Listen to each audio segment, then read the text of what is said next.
It's Wednesday morning. I'm heading up to Wellbrook because Claire, the kitchen, so Claire that used to work for Howdens and now works somewhere else, is up there doing the kitchen design for Wellbrook. So I'm going to go and have a quick look at that. She's measured everything up, and then later on I'm just heading off to Pembrokeshire. Morgan has gone to pick up the solenoid for the 936. That's why it's still parked over there. Hopefully you can get that on today, and we'll probably put the Claydon drill on for doing some of the stickier areas. But there's been a lot of wind overnight and it's really dried, so we might actually be able to get the a bit more done anyway, probably with the Avatar drill. Well, you can see the cobbles now. It's rained a little bit. Just need to finish up there. I think Rob got bored after I left the other day. It's better though. Yeah, see all the colours. How long it took to put them down.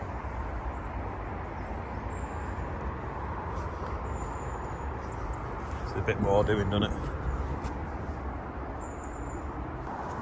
This was dug out yesterday, ready to put the flags down for the tank and then a pipe to the house. I take it you used the ditching bucket to dig the trench. So that'll be a soft spot for years now. So when we ever bring the Merlot or the cherry picker around to do the gutters, we'll sink and damage the pipe probably.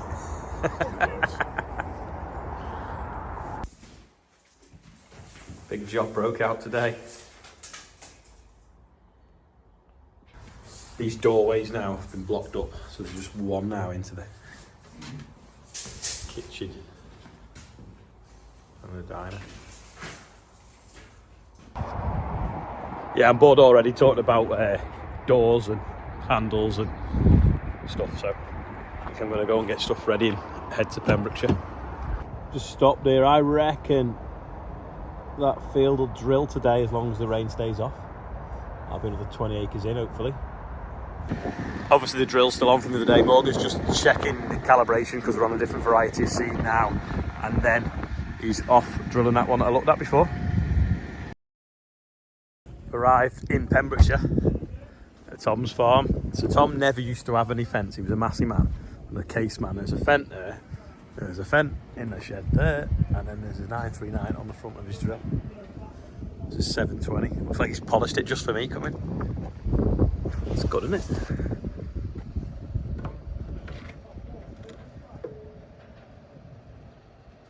It's neat, that, isn't it?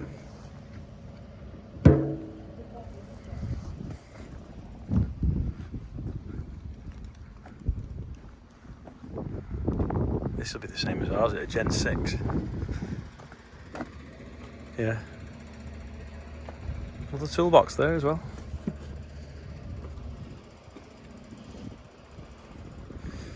Trusty TM.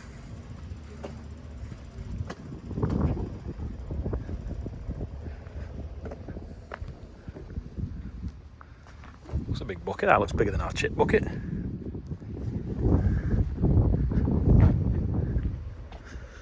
Go over here and see what he's doing with his drill. He said I've brought the rain. This is his 714.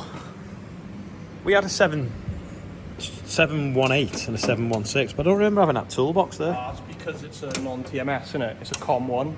Right. So they have different steps and all. What's the cap flap for? Because jump leads.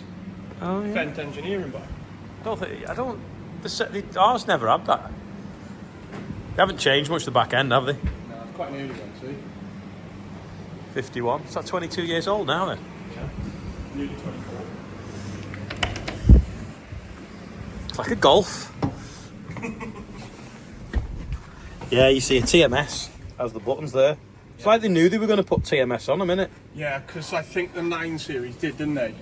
Oh, right. Because she's got... Well, no, because we had an 02 and it never had TMS. It's got a hand throttle, see? It hasn't got the, like... Yeah. You know, the later ones had the dial for the throttle. Yeah.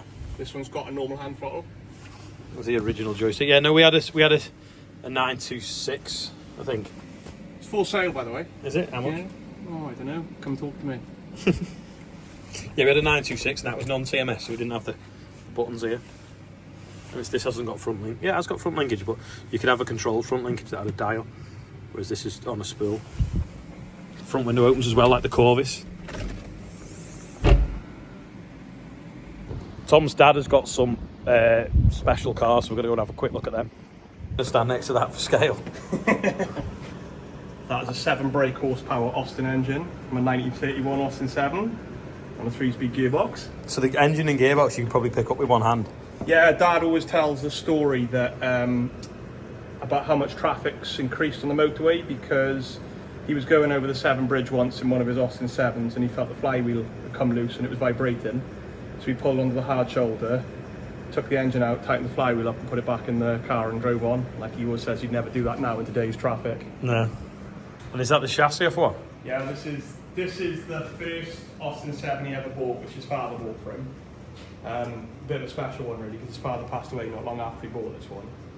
In 1976, 77, something like that. And it's lasted till now, and I persuaded him to do a full refurb on it so that it'll do another 50 or 60 years. It's But tiny, this is isn't it it? down to a chassis. Yeah, the body's not here, the body's away at the moment, having worked on. But What's that body off there? that's an Austin J40, which. But it's a toy, is it? Yeah, so if you ever got time, search on YouTube for the Goodwood's Austin J40 race because it's brilliant. But basically after the war, Herbert Austin opened a factory for injured servicemen who came back from the Second World War, and they made these little pedal cars to sell. So when they were selling the Austin A40, you could buy a J40 for your child. Oh, right. There was a lot of Grand Prix racing and stuff. Pedaling, or they put engines in Yeah, them? so Goodwood is brilliant because they have a lot of kids about 4 or 5 years of age doing the pedal races in these, and they do the proper Le Mans start and run to the car. And Oh, right. It's brilliant to watch, really, really funny. Because it's only probably Really half. serious. Probably only half the size of that, isn't it? Yeah, well, I can show you a couple of his 7s over there now, and you can see what they're like at full scale as well. Yeah, go on. So that's an Austin 7, which is what we've just seen the chassis of. Yeah, so there's 2 7s here. That's a very late one. That's one of the last ones because it's got what they call girling brakes on it. You'll have to ask Dad what that means, but I think it means it stops a little bit better. That's one he bought as a bit of a barn find a few years ago, with intentions of getting a bit more roadworthy, but it's just there. That's an Austin 16. His father bought one of these new, and that's the number plates on my Range Rover. Right. So he always wanted one, and he saw this and bought it back. And then that's a 1931, I think, Austin 12, which he restored a few years ago. So I think Robin's dad had is it an Austin Heavy 12 or something? This is a heavy 12, so you had a light 12 and a heavy 12. You'll have to ask Dad the complete differences between it. Because I think a heavy 12 6-cylinder and a light 12's 4 maybe, but they look identical. That's Rob. Let's have a look what else is in the toy box. Rollers. They've done loads of work in this wet autumn, obviously. So Yeah. it's brand new. Your top down you got from Ellis Machinery, but we'll call it Amtech nowadays. Tristan is a very bad man. He sells them way too much. It's the drill. 6 metre rapid, an immaculately polished 939. You've washed that today. You've washed it today, I haven't have you? not, because that was out drilling in some really horrible conditions yesterday. There's no And dust. weather There's no forecast- dust on it though. There's mud around the wheel coil. There was no dust yesterday. We haven't seen dust all autumn. You with your auto reset on your Trio. Oh yeah, leave the legs up on the road. I don't Oh, know it's- why, because I think it would still make a hell of a mess. It came crashing down, wouldn't it? But Stops you going for your back tyre though, doesn't it? yeah. Combi drill, have you had it out yet this year? Yeah, yesterday. Yeah, did 20 metres around the field and realised why combi drills should be put in skips. Oh my god, it was tedious and slow and irritating and blocked pipes, and they're just, oh my god, why would anyone want a combi drill? I don't know. Lion? Well, for this sort of autumn, I suppose. But Never heard of a Lion. it's Pottinger, isn't it? Ah. Is that your OSR kit for the combine? Yeah, I haven't got the toolbox inside my head trailer like you've got. It's pain. Ah. Or is that your spud planter? Yeah. Is it a belt one then? Yeah, like Joe's? Yeah. And the bed tiller and de-stoner. That's heavy. Looks heavy, doesn't it? 5.5 tons, I think. There's And then, not. of course, when the hood's filled with earth as well. There's only really fence will pick them up. Yeah, it doesn't take. you know, power-wise, it's not. It doesn't really make the 939. Even this spring, which was again pretty wet, it's not power. It's just lifting it. It's so heavy. I had one of them once, and I sold it to a guy, and they were taking it to Africa. Right. So they wanted it like immaculately cleaned. What, de-stone it? Yeah. Spent ages cleaning them stars out. Oh yeah. Takes a while. Especially if you get bale string. Yeah, but if you keep the front rotor clean, it doesn't go. If we do that a couple of times a season, it doesn't go any further back. But Oh, that grabs it before it. yeah. This is Tom's wheat store and grain store, and it's obviously spud harvesters in here. It's Bailey, it's combine, there's baler. But you can drive right through because it's got a spreader beam there, and this pile of wheat's here. He's got ducting underneath it with fans blowing, you know, rather than like the pedestals that we have. So it's Those don't work very well, though. So the idea is it's really cheap because you've just got a perforated pipe blowing through there, right? But if we take 200 tonne of wheat out of here next week, you got to cover all that up or yeah, move that. The end pipe is a solid one, so it does it. Yeah, pedestals are way better. We've actually put pedestals in the back this year because obviously, hopefully we'll get it cool enough for these before we start moving more again now. Yeah. That we won't have to blow. But I've got those in here and pedestals in ready that we can move those up on the heap if we need to. Just keep it conditioned out. If the stuff at the back stays a long time, we can condition it with that, so it doesn't really work for me. But they are cheap because you only need 2 fans to do a whole 2 heap, whereas fans. we've got like 16 or something. And it's probably quite efficient, those fans. Yeah. I don't know how many horse they are. You can, if you start the 2 together, they can only the extension need fuse, so they must be on the limit. Yeah, they'd be like 2 or 3 kilowatt, Yeah, wouldn't they? something like that.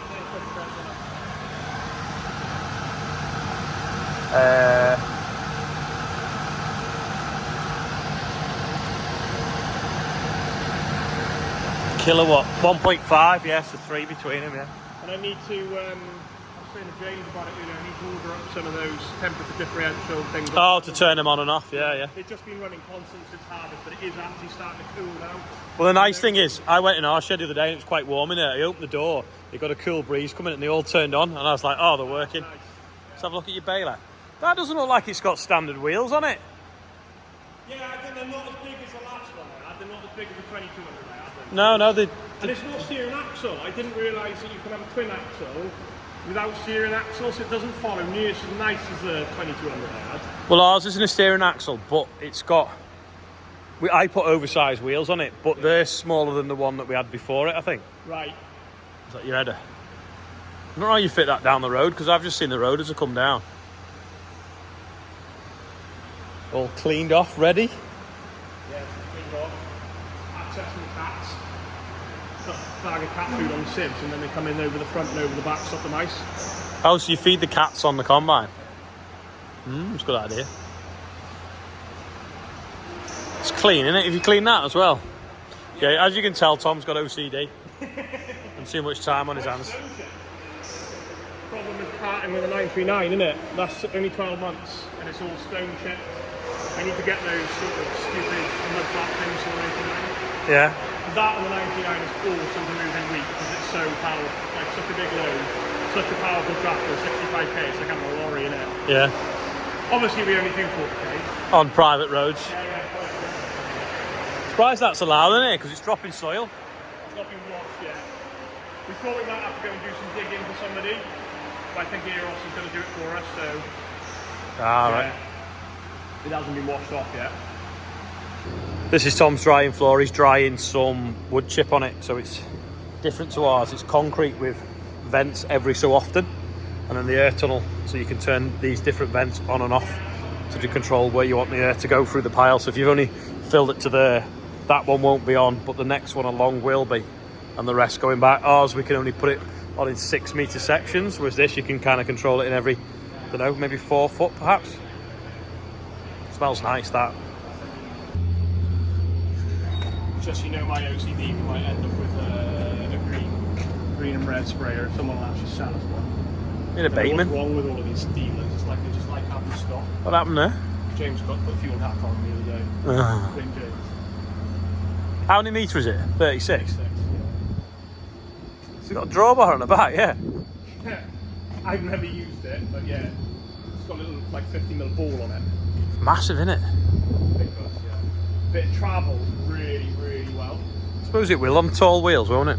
Yeah, it's amazing. You can go out with it and you just think, oh my god, I'm going to make a mess. And you just go out with this and it doesn't mark. Like, and climb banks, like some of the ground we got is quite steep and just straight up in. You ever seen a shed made of railway? Well, railway? Rails, isn't it? Rail track, it's rail track. Rail track, yeah, rails. They're good though, aren't they? Because they're dead strong and they're not very wide. No, I think it's probably about 100 odd years old, because when it was like a half round, proper traditional hay shed, it used to, until not that long ago, it had the track in it, and there was like a grapple on it, so they tipped the hay where that 35 is, and my grandmother reckoned they used to have a shire horse out in that yard, and the horse would walk back and forward, grappling the hay from there, and it was almost like a silage pit of hay then. The hay was just one big loose heap. It's mad as well, it's timber. Oh, that was us. We replaced that like a few years. We just did that. Oh, like timber trusses? When the round sheets went, you couldn't get the round sheets anymore. Oh, I see. So you just made an apex. Put that in then to make it all blew off in the wind. Actually landed on that neighbour's conservatory. Just came off in one lump and landed on that conservatory, which wasn't good. No. It's good though, isn't it? Especially when the NFU wouldn't pay for their conservatory because it's over an act of God. So. Something like that. On the JCBs, actually, was the second one down there has got a bow in it like that shape from the JCB. It's good though, isn't it? Just like pretty solid.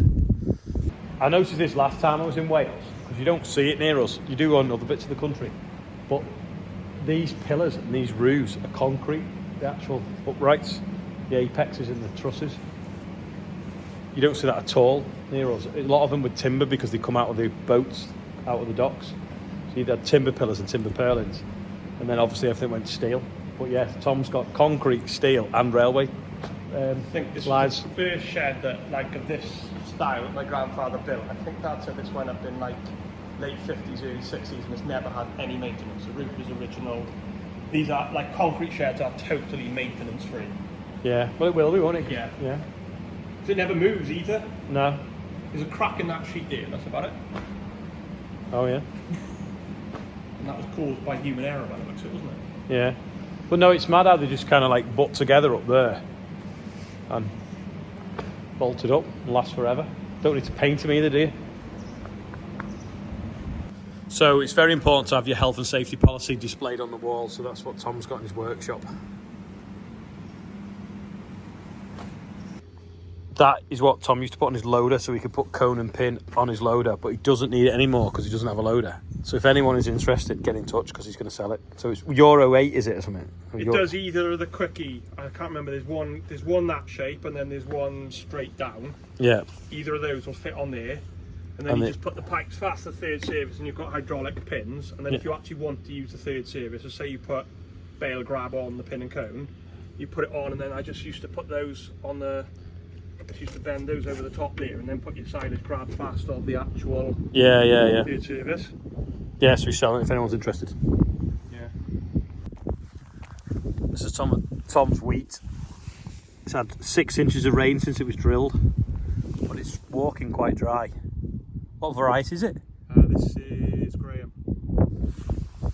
Have you had to put slug pellets on it? No. No way. Try not to. I always think slug pellets are a sign of a poor seed bed. Got slug pellets. Yeah, it's got some in it. Yeah, Reese Quigley forgot to shut the gate, and his cattle got into here just after drilling as well, just to help it out. Is that what distracted you when you did that headland? Yeah, definitely. Definitely. It was the cattle in the corner of the field. Cheers, Ollie. A good view here as well, isn't it? Yeah. Yeah, I love this field. Where's the sea then? Straight out there. That's due west. I don't know, can you see Roach Castle? So that's a castle? So that's Roach Castle, and basically when the Normans... Go that way so you're downwind, not upwind. We start again. No, it's alright, go on. So, when the Normans invaded Pembrokeshire, right? Pembrokeshire's known as Little England beyond Wales because the south of the county, below the Lanska line, which is a row of castles, including that one, which is Roach, the Normans got into. So we've got a lot of Flemish farm names as well, because the Normans came up that far and they got to this row of castles and they couldn't get any further. They retreated back and left. And that's why the south of Pembrokeshire is all English speaking. I can't speak Welsh because I'm south of the Lanska line, and anybody north of the Lanska line would be first language Welsh. If you go to the pub that's that way about a mile, it's all Welsh speaking, and if you go to the pub that's that way by about a mile, everyone speaks English. No way. Yeah. Look at the soil, it's loads of stone in it. That's why it's pretty free draining. It's kind of like 30% stone, isn't it? Yeah. I don't know what it would be total stone content, but it would be high, yeah. But like I say, it's what makes it drain. If you go and see a farm that's got stone on it, I was happy because you know it's going to drain. Like this field now has had 37 mil in 12 hours on Friday, and then another 15 mil since. What are we on today? Wednesday. You'd have been spraying here on Saturday or Sunday. You can't even see where we've been. Oh, well, hang on. We had that 37 mil on Friday, and I sprayed the peri-emergence on this on Sunday with an agri-fab full, and that's how it travels. Yeah. You see, we were cutting in more than this at harvest. Yeah. So flea beetle is like a shot hole through it, isn't it? And when it's greys like that, that's more the slugs. So no, the sawfly. There's one. Yeah. And then that's something we've got a lot of as well, which is called marigold. It's a weed of Pembrokeshire and Cornwall. It like goes to a really yellow flower. It comes really bad in rape, but the AstroCurve does take it out quite well. It's all there though, isn't it? Quick brew now before we go off to the, what is it? North Pembrokeshire Grassland Society talk. Thanks for watching today. Sorry the video's gone too long, but that is a little taste of farming in Pembrokeshire. So thanks Tom for showing us around. And the birthday bumper is the outro. Ian's on it. So thanks for watching. I'll see you tomorrow. Benjamin Clark is 7, John Temple is 60, Kate Slawson is 23, Oscar Hill, Richard Pemberton, happy birthday to you. £49,314 raised. A few funny ones on there as well, but I'm not doing it. You're too cheap, spend more money.